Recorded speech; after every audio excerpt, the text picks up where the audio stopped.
The apple pear mash has been fermenting now for about 3 weeks. It's been in a warm, dark place, and the most aggressive fermentation has stopped. So now what we do is we rack off the fluid away from the fruit and put it into a carboy. So we need a couple of pieces of equipment for this part. This is called a racking cane. You can get it from any supply store for brewing or winemaking. Basically works through siphoning. You get a good siphon going.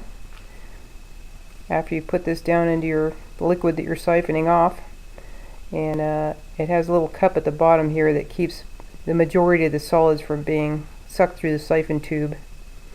And especially with jacking fruit, there are a lot of solids in it, and in the end, when you put it into the freezer, the fewer the solids the better. So I usually rack it a couple times back and forth to try to get as many of the solids out of it as I can. And what we're going to rack it into, this is called a carboy. It's a 6-gallon carboy, and also you can get this at any supply house for brew supplies or winemaking supplies. So we'll move or rack off the liquid from my fermenting bucket into the carboy. So once I get the siphon going, I'll show you what it looks like. Now we have the siphon going.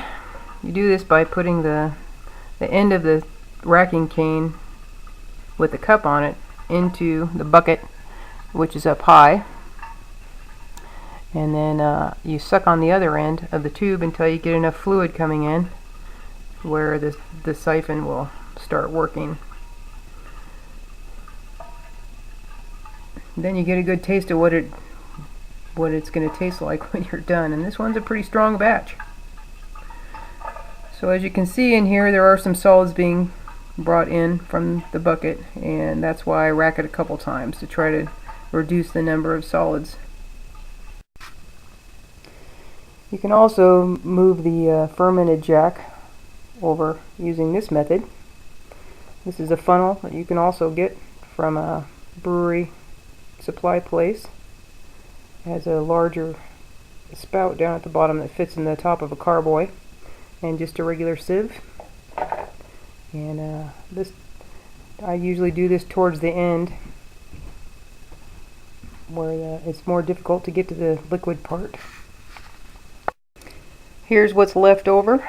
This is the mash, and usually I take this out to the compost pile, feed it to the chickens, something like that. This time I'm going to take it down to my friend who's raising some pigs, and I bet his pigs will like it. Now we have it in the carboy, and I'm going to rack it back over to the empty bucket. You can see there are some solids in there. Won't take too many times.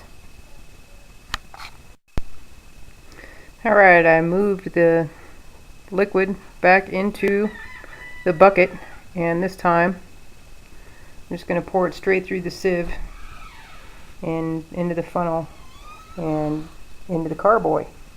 And that should get rid of most of the solids that way. That's what it looks like at this point.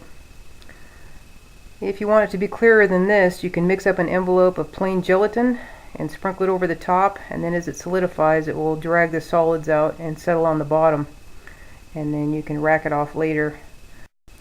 I think for me at this point, I'm just going to put the bubbler on the top and let it ferment for another couple weeks, and then we'll transfer it to a freezable container and freeze it. In the summertime, I usually ferment in my closet. We have a great big closet, and it's warm and dark in there in the summertime. Now that we're moving into winter, it's a little bit cold in there, so I move them out to the living room and wrap them in a sleeping bag, keep them dark, and then it's next to the wood stove so it stays warm enough. This is the one we just put into the carboy to ferment for a couple more weeks, and this is the up and coming batch. Another week or so and I will move that into a carboy to finish the fermenting.